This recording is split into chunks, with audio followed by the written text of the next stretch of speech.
यार आज मैं जिस कहानी के बारे में आपको बताने वाला हूँ, यकीन मानिए उसे सुनकर आपका दिल दहल जाएगा। क्या आप इस बात पर विश्वास करेंगे कि 23 बच्चे स्कूल में मिलने वाले मिड डे मील के खाने से खाते ही बीमार पड़े और हॉस्पिटल पहुंचने से पहले ही उनकी मौत हो गई।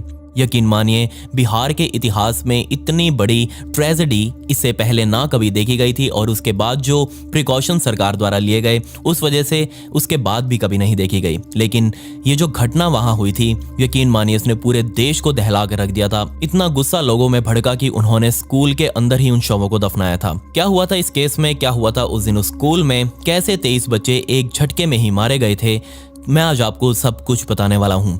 लेकिन उससे पहले मेरा नाम है विकी और आप देख रहे हैं मिस्टीरियस दुनिया पॉडकास्ट का एक और बहुत ही कमाल का एपिसोड। आप प्लीज इस वीडियो को एक लाइक कर दें और कमेंट्स में पिक में लिख दें ताकि कल की वीडियो में मैं आपको शाउट आउट दे दूं। इस कहानी की शुरुआत होती है 12 जुलाई 2013 से। बिहार के सारण जिले के प्राइमरी स्कूल में बिट्टू और चांद नाम की दो छोटी छोटी बच्चियां पढ़ती थी और दोनों बहुत अच्छी सहेलियां। यकीन मानिए सारा दिन एक साथ रहती थी, लेकिन आपको भी पता है कि छोटे बच्चों में जल्दी लड़ाई हो जाती है और यहाँ ऐसे ही बिट्टू और चांद के बीच भी 12 जुलाई के दिन लड़ाई हो गई और गुस्से में आकर बिट्टू ने चांद के ऊपर पेन की स्याही फेंक दी और जिससे उसके सारे कपड़े खराब हो गए। तो यहाँ चांद ने जाकर सीधा अपनी टीचर को इसकी शिकायत कर दी कि ऐसे ऐसे बिट्टू ने उसके ऊपर स्याही फेंक दी है और दोनों के बीच जो लड़ाई थी वो धीरे धीरे बढ़ती गई। जिसके बाद टीचर के हाथ से मामला निकलता देख टीचर ने सोचा कि क्यों ना इन दोनों को पकड़ कर ही प्रिंसिपल के पास ले जाएं, क्योंकि उनके पास कोई और ऑप्शन भी नहीं होता। हमारे साथ भी ऐसा होता था, कुछ भी करते सीधा प्रिंसिपल के आगे पेश किया जाता था और ऐसे ही बिट्टू और चांद दोनों को भी प्रिंसिपल के सामने पेश किया गया और यहाँ प्रिंसिपल ने सीधा बिट्टू को कहा कि तुम चांद से माफी मांगो। लेकिन यहाँ बिट्टू ने कहा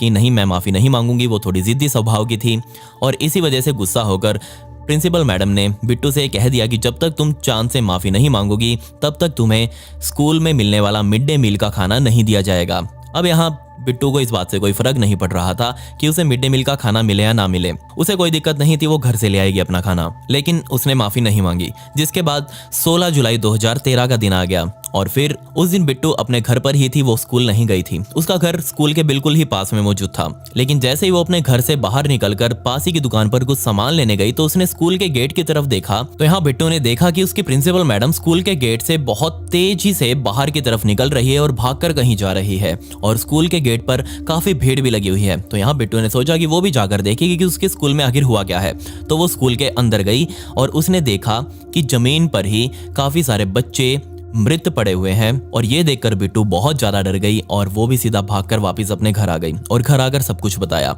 लेकिन आखिर यहाँ हुआ क्या था, कैसे एकदम से इतने सारे बच्चे उस स्कूल का जो ग्राउंड था वहां मृत पड़े हुए थे, उन्होंने आखिर ऐसा क्या किया था जो उन्हें मौत की सजा मिली थी, या फिर उन्हें मौत दी गई थी, या फिर उनकी मौत प्राकृतिक हुई थी, ऐसा क्या हुआ था यहाँ पर। तो दिन था 16 जुलाई 2013 का, जब वो काला दिन आया बिहार में, जिस वजह से 23 बच्चे एक ही झटके में मौत के मुंह में समा गए। और ऐसा क्या हुआ था जिस वजह से सरकार को नियम बदलना पड़ा था कि आज के बाद किसी भी स्कूल में, जी हाँ बिहार के किसी भी स्कूल में मिड डे मील का खाना बच्चों को नहीं दिया जाएगा। तो यहाँ असल में उस दिन हुआ ये था कि सुबह सुबह जैसे स्कूल लगा सभी बच्चे अपनी क्लास में मौजूद थे और इसी स्कूल में एक कुक हुआ करती थी, वहाँ की मेड थी जिसका नाम पन्ना देवी था और वही डेली स्कूल के सभी बच्चों के लिए मिड डे मील का खाना बनाया करती थी। और यहाँ आम दिनों की तरह 16 जुलाई 2013 के दिन भी उसे बच्चों के लिए मिड डे मील का खाना बनाना था।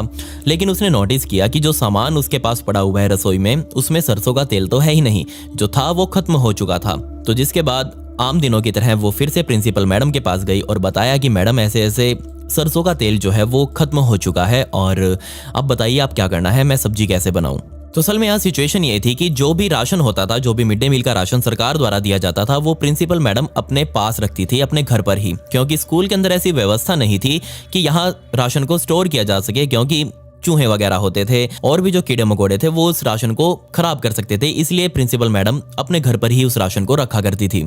खैर अब पन्ना देवी प्रिंसिपल मैडम के पास खड़ी थी तो प्रिंसिपल ने कहा कि ठीक है तुम रुको और मैं घर से मंगवाती हूँ, सरसों का तेल घर पर ही पड़ा होगा स्टॉक के अंदर। तो एक पियन को भेजकर प्रिंसिपल मैडम ने अपने घर से सरसों के तेल की बोतल्स मंगवाई। जिसके बाद सरसों के तेल की बोतल्स वहां आई।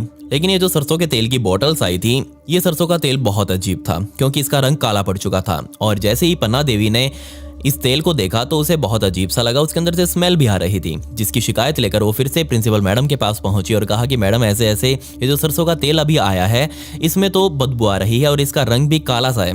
तो मुझे लग नहीं रहा कि ये सरसों का तेल है। जिसके बाद प्रिंसिपल मैडम ने बिना देखे ही, यकीन मानिए बिना देखे, उन बॉटल्स के लिए कहा कि ये जरूर सरसों का तेल ही है, हो सकता है काफी दिनों से रखा हुआ है तो इसका रंग काला पड़ गया हो सकता है थोड़ा बहुत ये एक्सपायर भी हो चुका हो, लेकिन फिर भी कोई दिक्कत नहीं है, ये नेचुरल तेल है और ये कभी खराब नहीं होता, तुम इसी से काम चला लो अपना। जिसके बाद प्रिंसिपल की बात मानकर कुक पन्ना देवी अपने किचन में जाती है और वहीं पर उन दोनों बॉटल्स को खोलकर उसके अंदर से तेल कढ़ाई में डालती है। और उस दिन आलू और सोयाबीन की सब्जी बनाई जानी थी, तो जैसे ही उसने तेल कढ़ाई में डाला तो वो तेल बहुत अजीब सा था, क्योंकि वो तेल की तरह लग ही नहीं रहा था। आपने भी जरूर देखा होगा कि अगर हम उबलते हुए तेल के अंदर कुछ भी डाल देते हैं तो वो तल जाता है कुछ भी, लेकिन यहाँ उसके अंदर डालने पर आलू और सोयाबीन बिल्कुल भी ऐसा लग नहीं रहा था कि वो तलने की हालत में है।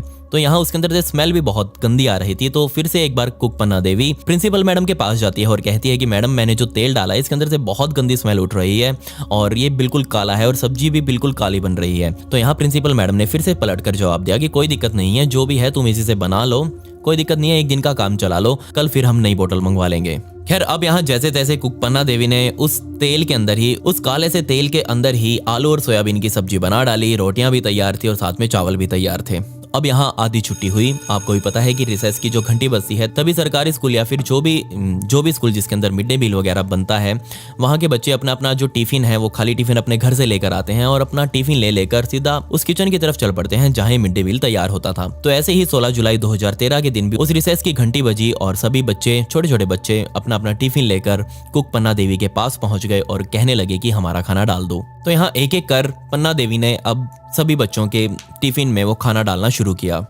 जिसके बाद एक बैच जो था, मतलब कि स्टार्टिंग में बैच वाइज बच्चों को खाना दिया जाता था और यहाँ ऐसे ही उस बैच में 23 बच्चे शामिल थे और इन 23 बच्चों को ही पहले खाना दिया जाना था और इन 23 बच्चों के टिफिन में वो खाना डाला गया और वो बच्चे अब बैठकर साइड में खाने लगे। लेकिन जैसे ही उन बच्चों ने खाना खाना स्टार्ट किया, उनको उसका स्वाद बहुत अजीब लगा क्योंकि वो बहुत ज्यादा कड़वा था, जिसकी शिकायत लेकर वो 23 के 23 बच्चे सीधा प्रिंसिपल मैडम के पास जाते हैं और कहते हैं कि मैडम देखिए, आज जो हमें खाना मिला है उसका रंग भी बहुत अजीब है और वो खाना भी बहुत कड़वा है।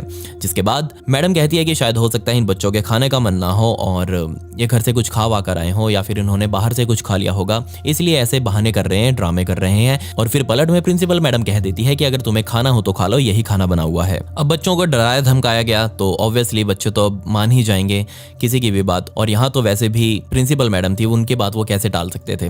प्रिंसिपल मैडम के कहने पर उन 23 बच्चों ने वो खाना खा लिया, लेकिन खाने के सिर्फ 10 मिनट बाद ही उन बच्चों की हालत बिगड़ने लगी। कोई उल्टी कर रहा है, कोई बेहोशी की हालत में प्रिंसिपल ऑफिस के बाहर पड़ा हुआ है, कोई इधर डोल रहा है, किसी को चक्कर आ रहे हैं। ऐसे ऐसे कर 23 बच्चों की हालत बहुत ज्यादा बिगड़ने लगी थी। अब इन 23 बच्चों की हालत को खराब होता देख स्कूल का स्टाफ बहुत ज्यादा घबरा जाता है। उनको समझ ही नहीं आता कि इन बच्चों के साथ आखिर हो क्या रहा है, ये ऐसे क्यों बिहेव कर रहे हैं। और जब 23 के 23 बच्चे जब जमीन पर गिर जाते हैं तो स्कूल वाले बजाय उन्हें हॉस्पिटल लेकर जाने के उनके पेरेंट्स को फोन कर देते हैं कि आपके बच्चे की हालत जो है वो खराब हो रखी है, उसकी तबीयत जो है वो ठीक नहीं लग रही है हमें, आप आकर इसे हॉस्पिटल ले जाइए। और यहाँ धीरे धीरे कर अब बच्चों के माता पिता वहां आने लगे और 23 के 23 बच्चों के माता पिता वहां आए और एक एक कर अपने बच्चों को सिविल हॉस्पिटल में, वहीं नजदीकी सिविल हॉस्पिटल में लेकर गए। हैरानी मुझे तब हुई जब इन 23 बच्चों की जो तबीयत खराब हुई थी, इन 23 बच्चों में से 2 तो खुद कुक पन्ना देवी के बच्चे थे जो स्कूल में पढ़ते थे और उस टाइम पर उन्होंने भी वो खाना खाया था। अब कुक पन्ना देवी भी बहुत हैरान थी कि जो खाना खाया है इससे ही इन बच्चों की तबीयत बिगड़ी है और वो खुद भी अपने बच्चों को लेकर वहीं नजदीकी सिविल हॉस्पिटल में खड़ी हुई थी। सिविल हॉस्पिटल का स्टाफ इन बच्चों को देखकर स्टार्टिंग में ही समझ गया था कि इनका शरीर नीला पड़ा हुआ है और इनके शरीर में कोई जान मौजूद नहीं है और जरूर इनको जहर वगैरह दिया गया है। अब ये जहर आया कैसे, क्या हुआ था उस मिड डे मील के खाने को बनाते टाइम, क्या उस मिड डे मील के खाने में डाला गया था, इसके बारे में अब मैं आपको सब कुछ बताने वाला हूँ। यकीन मानिए आपका दिल दहल जाएगा इसको सुनने के बाद। खैर यहाँ क्या हुआ था इससे पहले मैं आपको ये बताना चाहता हूँ कि अगला दिन आ गया, 17 जुलाई का दिन आ गया जब 23 बच्चों की मौत की खबर आसपास के बड़े बड़े शहरों में फैल चुकी थी और लोग अब स्कूल के बाहर इकट्ठा होने लगे। सभी गुस्साए लोगों ने मिलकर स्कूल पर ताला लगा दिया, वहां नजदीकी पुलिस स्टेशन पर आग लगा दी, पुलिस की पीसीआर्स में आग लगाई गई, रेलवे स्टेशन पर जाम लगा दिया, रेलगाड़ियां रोकी गई, रेलवे पर पथराव किया गया। जो भी गुस्सा था वो फूटा। अब लोगों का फूटना जायज भी था क्योंकि 23 बच्चे एक ही झटके में एक ही स्कूल से मर चुके थे। जिसके बाद आने वाले सभी लोगों को ये याद रहे कि ऐसा कुछ बिहार में कभी हुआ था।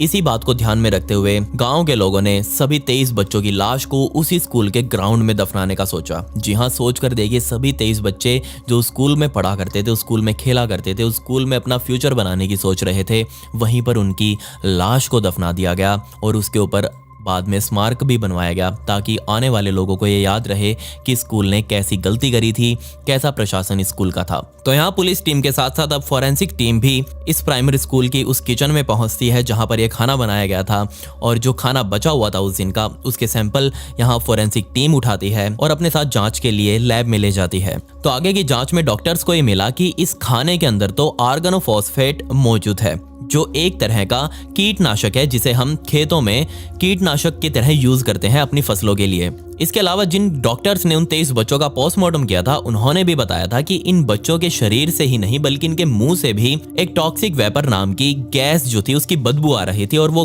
बदबू बहुत ज्यादा गंदी थी और साथ ही वो जहरीली भी थी, जिससे साफ प्रूव होता है कि इन बच्चों के शरीर में जहर गया था और वो भी बहुत बड़ी मात्रा में। तो यहाँ हर रोज की तरह कुक पन्ना देवी ने प्रिंसिपल से खाने के लिए सामान मांगा और सामान में सरसों का तेल वो मांग रही थी। और जैसा कि मैंने आपको पहले ही बताया कि जो सामान था मिड डे मील वाला, वो प्रिंसिपल अपने घर पर ही रखा करती थी, और यहाँ रोज की तरह कुक पन्ना देवी को प्रिंसिपल ने कहा कि सामान घर पर है, रुको मैं मंगवा कर दे देती हूँ। उनका घर स्कूल से महज सिर्फ 600 मीटर दूर था, और जैसे ही वो जो पियन उस स्कूल से सामान लेने के लिए प्रिंसिपल मैडम के घर गया था, वहां उनको सामान पड़ा हुआ दिखाई दिया। और उसी दिन, बिल्कुल उसी दिन जिस दिन वो सामान मिड डे मील का वहां पहुंचा था, बिल्कुल उसी दिन प्रिंसिपल मैडम के पति अर्जुन रॉय अपने खेत में बोई हुई गन्ने की फसल के लिए मोनोक्रोटोफॉस की 2 बोतल्स लेकर आए थे। जी हाँ, एक कीटनाशक दवाई है और इसे फसलों पर छिड़का जाता है ताकि फसलों में कीड़े वगैरह ना लगे। लेकिन यहाँ बदकिस्मती की बात यह थी कि वो जो 2 बोतलें थी वो भी मिड डे मील के खाने के सामान के साथ ही रखी हुई थी। और इससे भी ज्यादा बदकिस्मती की बात यह थी कि सरसों का तेल और मोनोक्रोटोफॉस की बोतलें जो थी वो दोनों एक जैसी होती हैं और उनका रंग में कुछ ज्यादा फर्क नहीं होता। सरसों का तेल भी गहरे भूरे रंग का दिखता है और मोनोक्रोटोफॉस की बोतल में भी कुछ ऐसा ही रंग का कीटनाशक भरा होता है। और वो पियन गलती से इन 2 मोनोक्रोटोफॉस की बोतलों को सरसों का तेल समझकर अपने साथ स्कूल में उठा लाया और किचन में बैठी हुई कुक पन्ना देवी को दिया, जिसके बाद में इसी मोनोक्रोटोफॉस के साथ खाने का काम स्टार्ट किया गया, खाना बनाना शुरू किया गया और आलू सोयाबीन की सब्जी इस मोनोक्रोटोफॉस के साथ बना दी गई। और वही सब्जी बाद में बच्चों ने भी खाई और इस सब्जी को खाने की वजह से 23 बच्चे मौत के मुंह में समा गए। जिसके बाद कोर्ट में केस चला। 24 जुलाई 2016 के दिन स्कूल के प्रिंसिपल मीना देवी को गिरफ्तार कर लिया गया और इसके बाद उस पर गैर इरादतन हत्या और गैर इरादतन हत्या के प्रयास का मुकदमा साबित हुआ और इसी के अंदर वो दोषी मिली। जिसके बाद स्कूल के प्रिंसिपल को 17 साल की जेल की सजा और 4.25 लाख रुपए का जुर्माना लगाया गया। लेकिन यहाँ उसके पति को कोई सजा नहीं मिली, उसके ऊपर कोई आरोप साबित नहीं हो पाए क्योंकि उसके खिलाफ कोई सबूत यहाँ मिला ही नहीं था। उस टाइम पर बिहार के मुख्यमंत्री नीतीश कुमार थे, जिन्होंने इस मामले की जांच खुद भी करी थी और सभी पुलिस ऑफिसर्स को कह दिया था कि वो इसकी रिपोर्ट डायरेक्ट उन्हें भेजेंगे। और यहाँ उस टाइम के शिक्षा मंत्री पीके शाही, जिन्होंने उस टाइम पर यह बयान दिया था कि बिहार में 73,000 प्राइमरी स्कूल्स हैं और उन स्कूल में डेली मिड डे मील का खाना बनता है, तो ये पॉसिबल नहीं है कि हर रोज़ हर टाइम पर मिड डे मील का खाना चेक करके बच्चों को दिया जाए। और इसके बाद से ही ये मांग उठी थी कि मिड डे मील को ही बंद कर दिया जाए। तो कुल मिलाकर ये बहुत ही दुखद हादसा था बिहार के उस प्राइमरी स्कूल का, जिसमें बेचारे 23 मासूम बच्चों को अपनी जिंदगी से हाथ धोना पड़ा। सोच कर देखे बेचारे उनकी क्या गलती थी। उन्होंने तो मिड डे मील का खाना ही खाया था जो कि सरकार उन्हें देती है, उनका हक भी था, लेकिन उन्हें क्या पता था कि ये खाना ही उनकी एक दिन जान ले लेगा। क्या आप इस केस के बारे में पहले से ही जानते थे? ऑब्वियसली बिहार के लोग जानते होंगे। अगर हाँ तो आप मुझे बताइए कि इसके अलावा और क्या क्या डिटेल्स थी, मुझसे यहाँ कमेंट्स में या फिर मेरे इंस्टाग्राम पर वहाँ शेयर कर सकते हैं। मेरी इंस्टाग्राम आईडी ये है, इसका लिंक आपको डिस्क्रिप्शन में भी मिल जाएगा, प्लीज यार वहाँ फॉलो जरूर कर लेना। खैर, पिछली वीडियो का शाउट आउट शिवानी सविता को and comment pick me to get a shout out in next video. आपको वीडियो कैसे लगी कमेंट्स में वो भी बता दें। मिलते हैं अगली वीडियो में। ये वीडियो देखने के लिए धन्यवाद।